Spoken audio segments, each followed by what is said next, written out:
30 minutos nga tapatan ag talakayan sa usaping enerhiya. Diretso't kadagayaan. Limog it energy sector hibatian. Atong tawan it kalinawan. Kahayag it impormasyon sa kahanginan arang kadagon. Kaibahan buong pwersa sa Tacloban Electric Cooperative Incorporated. Probinsya, power up. Connect na. Oras na para sa Radyo Kahayag.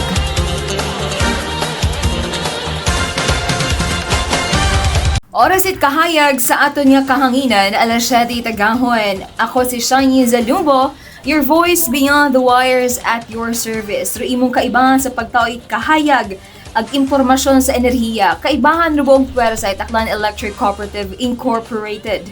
Good morning again. Good morning.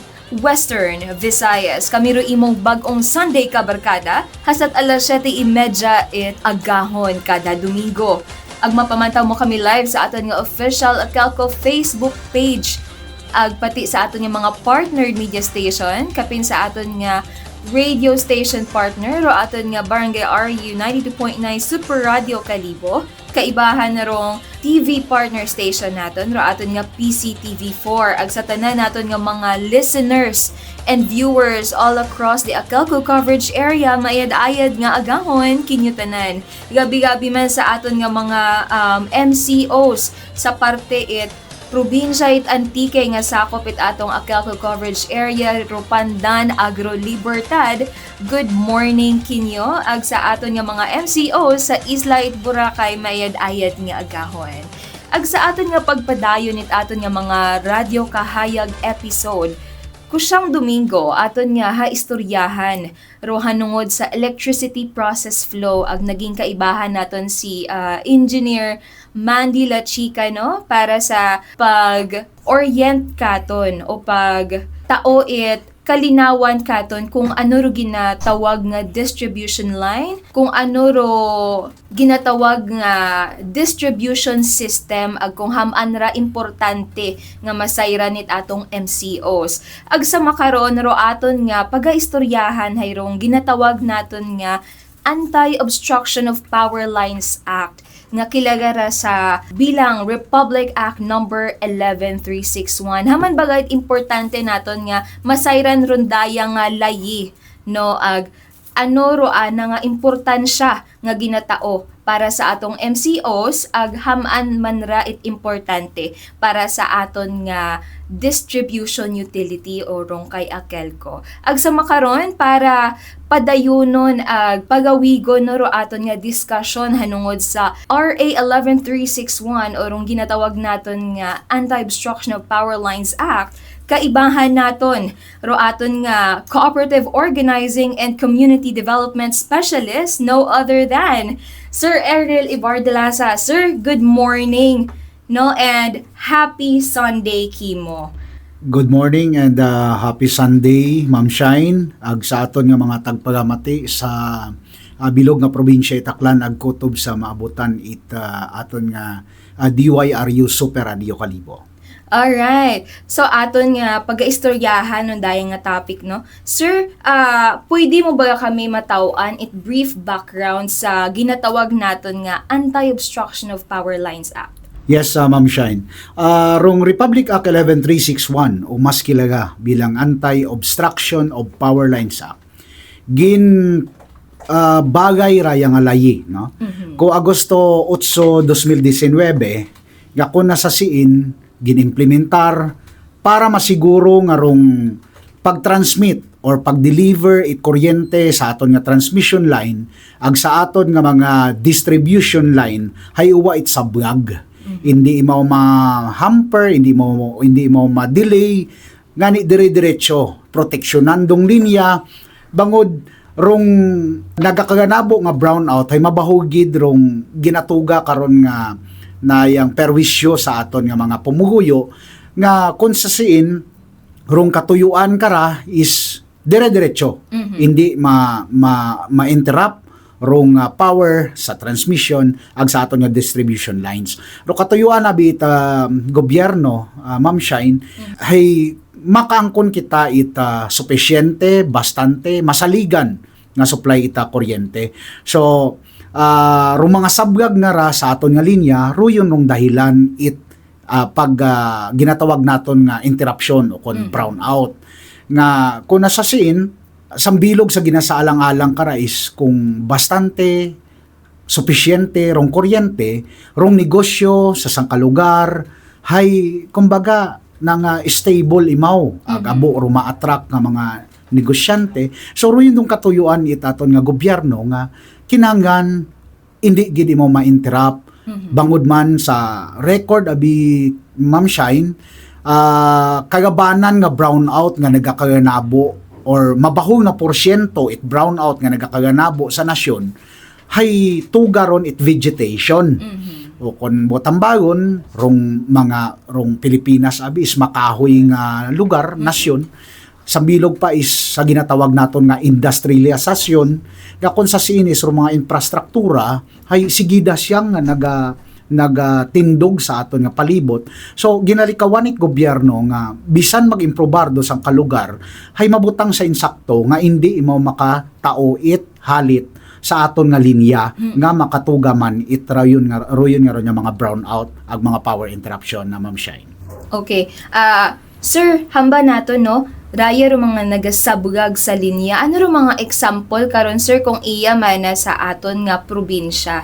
Ano ro mga example ito yung mga nagasabugag sa aton nga linya nga pwedeng mag-cause it power interruption? Yes, Ma'am Shine. Sa nambay ko nga ni rong Pilipinas is makabig naton nga abo patabing kahoy no. Bisan ito sa Metro Manila, bisan sin man nga mga syudad, may mga kahoy gyapon ag iya saklan to be particular, iya sa aton nga probinsya, maabong butong, maabo nga kahoy nga kun nasa siin rong kuryente abi Ma'am Shine pag dumuot karon do anuman nga bagay kahoy sapat doon yung ginatawag naton Ma'am Shine nga animal intrusion ruin do kagabanan or mabaho nga porsyento gid akaron doon yung rason it brown out like sa aton nga mga lateral lines mga linya naton even sa aton nga transmission no doon gid rong dong kahoy gid arong mabaho nga porsyento nga nagapa brown out katon. That is why kinangan i-regulate doon it gobyerno bisan parong pag-improve it sang kalugar no, may mga buildings nga ginapatindog, may mga struktura. So ginasiguro it gobyerno pinaagi sa raya nga layi nga mabutang sa insakto no, may nagakaigo nga distansya even dong pagtanom it aton nga mga pumuyo may particular nga distansya nga kung siin kinahanglan naton nga i-preserbar dong eksakto nga distansya sa ginatawag naton nga power line corridor. To give you a brief explanation about na yang power line corridor Ma'am Shine, rong power line corridor do yun dong space between sa linya at kuryente ag sagugta.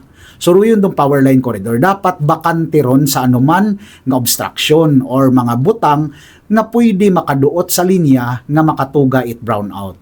Kara naton masayran nga sensitibo nga mayadro aton nga linya nga bisan ano ka isot or ano ka bahoro magduot sa linya hay pwede rang mag-cause it power interruption.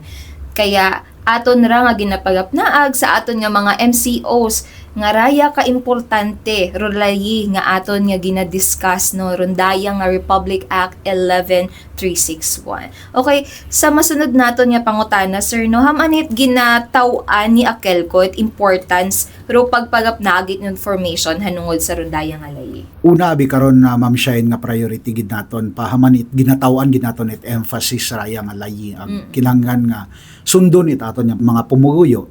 Sa una karon is seguridad it kuryente no. Sa nambay ngayon naton kinahanglan dire-diretso rong supply. Hindi ma-interrupt, hindi mo what sa gabal no saan nga pag dire-diretso nga daloy ita kuryente. Pangaywa karon is protection sa publiko no. Kinahanglan naton nga proteksyonan dong aton nga mga pumuguyo.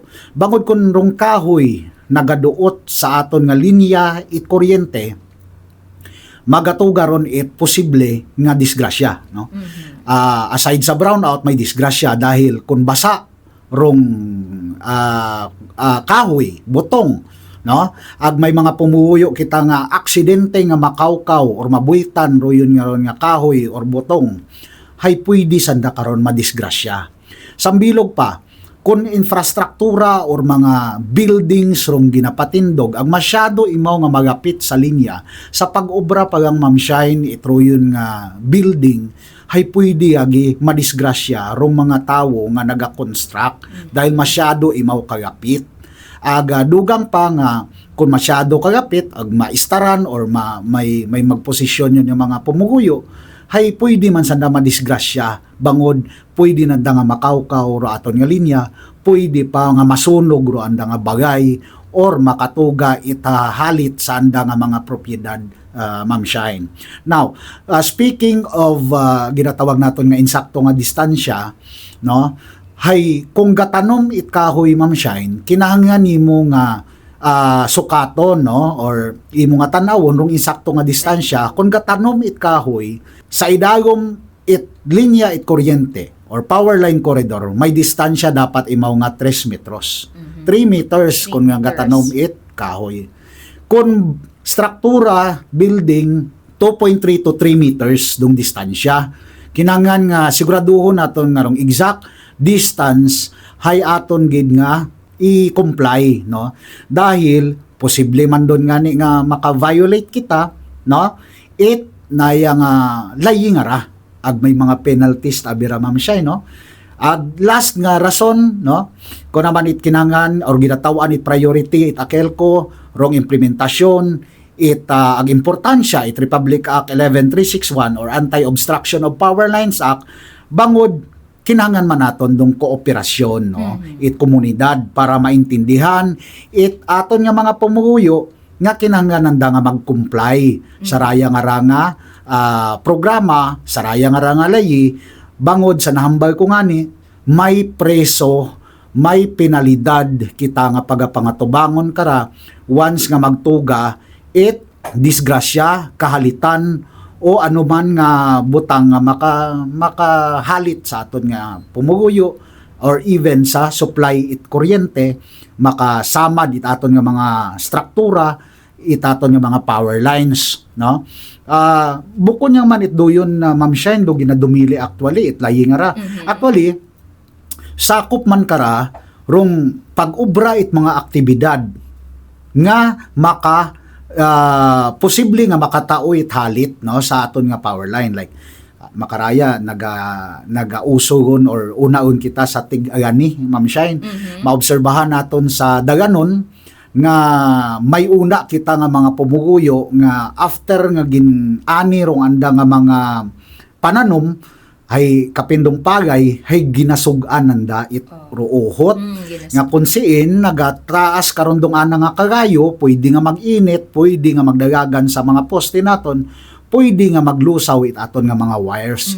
example pagid nga sambilog total nagahilapit gumandong daya nga summer season ro mga unga hay nagapatigayon it pagpagupad it saranggola or burador no burador sa aton nga mga ganas or even nga ni sa kilid it karsada may mga burador kita so aside sa delikado Ma'am Shine pwede karon nga magtuga it brown out ro yon sa aton nga komunidad kung magsangit ro anda nga higot sa aton nga mga linya it kuryente Ma'am Shine ag makaron no since para maiwasan it aton nga mga MCOs rondaya mga violations nga ra ag mga penalties sir ano ro mga ginaubrang tikang ni Akelco para i-raise ro awareness sa aton nga mga MCOs yes Ma'am Shine so far sa pag-implement naton it daya nga ra nga layi maabo kitawon kara nga ginhimo iya sa Akelco no para maidiseminar naton sa aton nga mga pumuguyo rong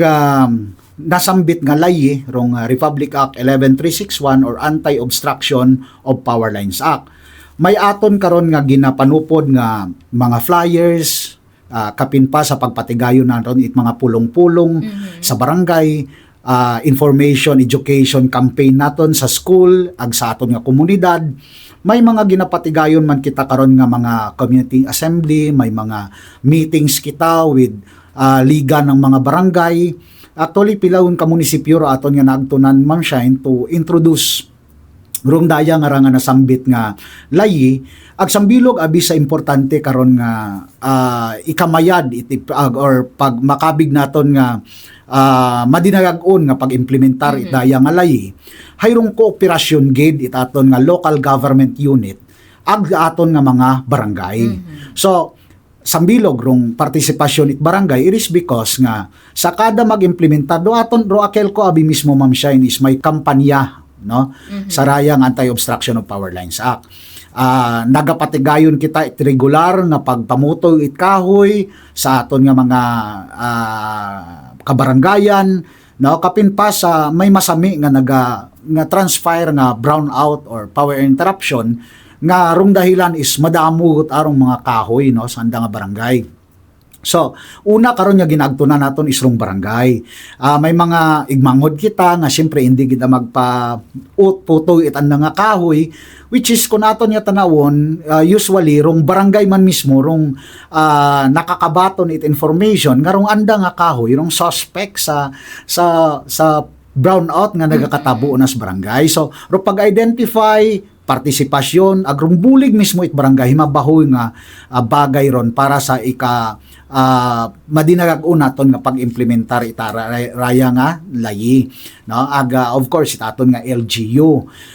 Sa aton nga LGU Ma'am Shine, kinanglan nga sa pagbuo pa lang it building permit, hay kinanglan nga masayran itaton nga LGU rong parte itaton nga local government nga before sa na mag-issue it anuman nga permiso nga mag-proceed rong sangka pagpatindog it struktura, hay may kinanglan sanda nga i-comply bago mag-issue rong aton nga local government unit it permit it anda nga construction. So agtunan anay rong power line operator dong PLO rong Akelco particular, kinanglan anda nga magbuo it sertifikasyon nga rong anda nga struktura nga magapit sa linya it kuryente hay safe before balik rong certification sa local government unit para ma-confirm nanda ag mataw-an ngun it business permit or building permit rong daya nga nagapaubra it construction. So mabaho nga bagay rong partisipasyon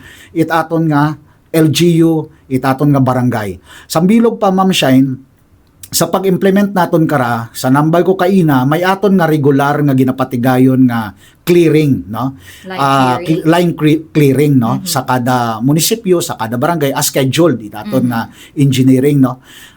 Di kara Ma'am Shine nagasugod rong kagaparon it coverage area it Akelco, although nga maabo rong team nga nagapatigayon kara, hay hindi ginaton masakop rong bilog nga coverage area ita Akelco sa 17 municipalities plus daywa ka munisipyo it Pandan ag Libertad ag Barangay Damayan Capiz, hay medyo malisod katon. Now may aton nga ginapatigayon nga obstruction or naya nga line or may ginapatigayon nga clearing rong barangay every Sunday in compliance man sa Department of Interior and Local Government unit nga memorandum nga nagapatigayon sa pag road obstruction, anti-road obstruction nga campaign man it barangay. So gina-encourage naton dong aton nga barangay nga magpatigayon man sanda it ginatawag nga pagpamuto it na yang sanga samtang uwa pa nagaduot sa linya it Akelco para malikawan naton nga maglipas rong pila ka binugan gahaba umandong linya nga or sanga nga ron magaduot sa aton nga linya. So rong partisipasyon pinaagi saruyon nga ron nga effort it barangay hay may una karon nga mabaho nga impact sa pag-implementar ag madinagag-on nga pag-implementar itron daya nga programa Ma'am Shine. Alright. So far, sir, no, sa aton nga pag-reach out sa aton mga kabanwahanan hanungod sa rondayan naton nga kampanya, paalin ro andang naging take kara sa campaign regarding anti-obstruction? Yes, Ma'am Shine, no? Sa pagpatigayon nato ni kampanya nga Ma'am Shine, maabot arong nag-comply nga mga barangay dahil minatod man kung aton nga tan-awon adlaw-adlaw kung mahigko rong aton nga linya ita kuryente pinaagi sa mga kahoy nga ron ay kita man sa barangay rong nagasuffer. So kung magbulig rong aton nga barangay nga magpatigayon it bisan pamuton lang it mga sanga mabaho rong maibulig karon sa Akelco, no. may mga gin-awardan yun kita karon na Ma'am Shine nga mga kabarangayan. To be particular is rong Pulokati Banga, Bilog nga munisipyo it Banwang Malinaw, mga kabarangayan it Makato, no? May mga gina-acknowledge sabi ro naton Ma'am Shine sa aton nga annual General Membership Assembly, may plaki it pagkilaga, may aton nga sangkiri kandang ginataong regalo as sign it pagpasalamat sa pagkooperar ag pagpartisipar itraya nga programa. Mabugo no, Barangay Tibyawan Makato, Barangay Tugas, no? May Barangay Tina, may aton nga Barangay Aglukay sa Makato, Bilog nga munisipyo it Malinaw, no? Particular dong aton nga local government unit, ro aton nga mga member consumer owners organization officers nato, no? Si Sir Greg una sa Malinaw, rong barangay Pulokati, no, kay Kap una, no, sandara rong mga regular nga nagapatigayon it pagpamuto it kahoy every Sunday or Saturday, no, sa bulig it anda nga mga barangay Tanod, barangay Kagawad, mga barangay officials naton, no, sa barangay nagabulig sanda. And we also encourage parong iba nga magpatigayon itron daya nga effort bangod man nga nakikita naton nga ikamayan man dait aton nga mga pumuguyo, no. Agtunan sa agtunan ta itakelko agbat patigayunan it pag-clearing ron, pero sa nambay naton nga medyo magapad yung coverage ay naya nga hindi man gid yagi naton, no, mai-implement. But kung nagahugag ag nagkooperar dong aton nga mga barangay officials, no, aton nga mga MCOs, kung nagabulig kita hay uwa it duda Ma'am Shine nga hindi naton pagaproblemahon pa rong vegetation nga naga-cause it power interruption sa aton nga kada komunidad, no, iya sa probinsya Itaklan, and of course sa franchise coverage ita Akelco, Pandan ag Libertad sa Antique ag sa Barangay Damayan sa Pian Capiz. Ayos na ayos, Sir Ariel, no? Ag sa aton nga pagtapos sa runday nga programa, ano ra aton nga maihambal sa atong mga MCOs, do mga interesado nga mag-apply or do mga interesado nga magpabulig sa rundaya nga line clearing operation, ano andang pwedeng maobra para Yes, ma'am. mapaabot do andang nga concern ag mabuligan sa ni Akelco? May mga barangay abi Ma'am Shine ko namat nga nabudlayan sanda kapin do mga kahoy masyado kagagko, no. Ag nagaduot yung gid sa linya, magpadayang sanda it letter request sa Akelco nga mag-schedule kita ipagpatay anay or nga temporaryo nga pagpatay itaton nga itaton nga power sa rondo yun nga particular nga lugar para mapatigayon ita clearing. Now, kung medyo delikado ang gidimaw, schedule naton pwede man rong Akelco rong magpatigayon karon, or may una matabing barangay Ma'am Shine nga kompleto it gamit kamilat ama na Ma'am Sir mautod, basta importante patyo niya nga tayo naton do linya agud hindi man magtuga delikado, no. Pero una karon dong Akelco naga-back up katon, no, in kaso nga may mga untowards incident nga matabo sa linya naton, no, nga hindi man naton gusto nga abo parong problema tuga nga syempre gabuhay rong interruption. Kung maputoy ro kahoy, balik matadayon sa normal dong aton nga nayang power saruyon nga particular nga barangay Ma'am Shine.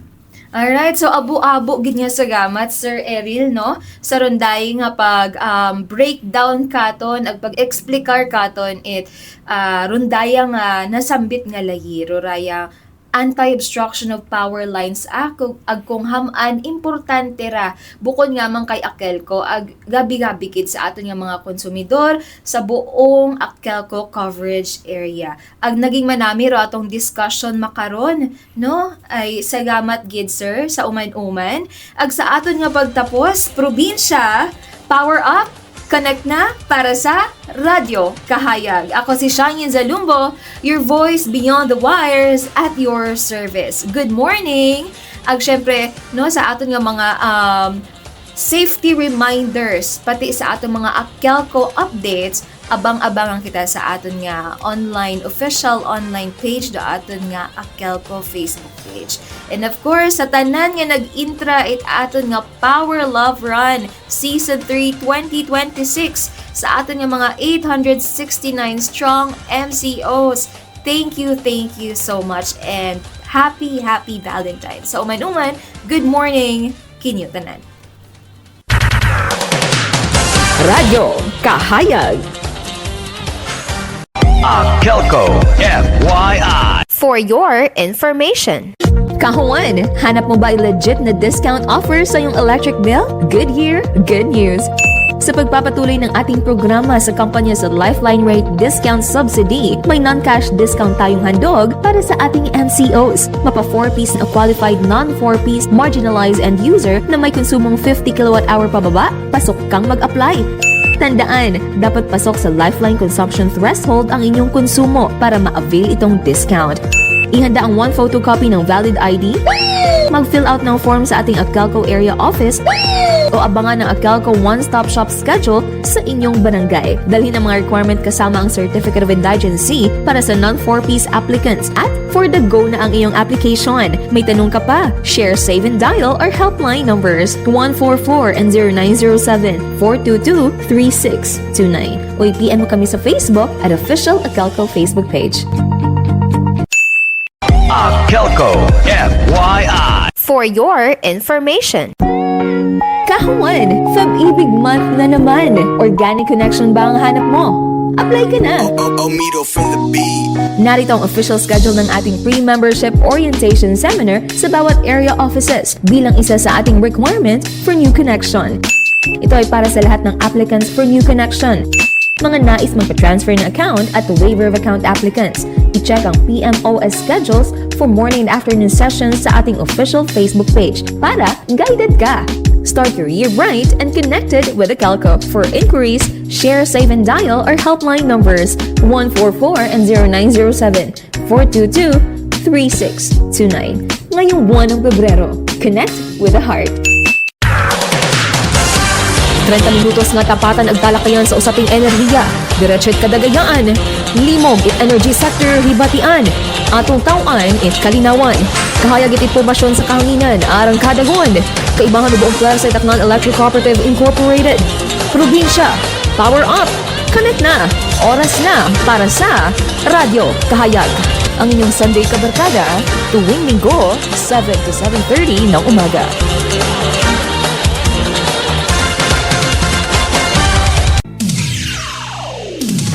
Ako rin mong kaibangan sa kahanginan, Shine Yun Zalumbo. Oras na para sa Radyo Kahayag. Radyo Kahayag.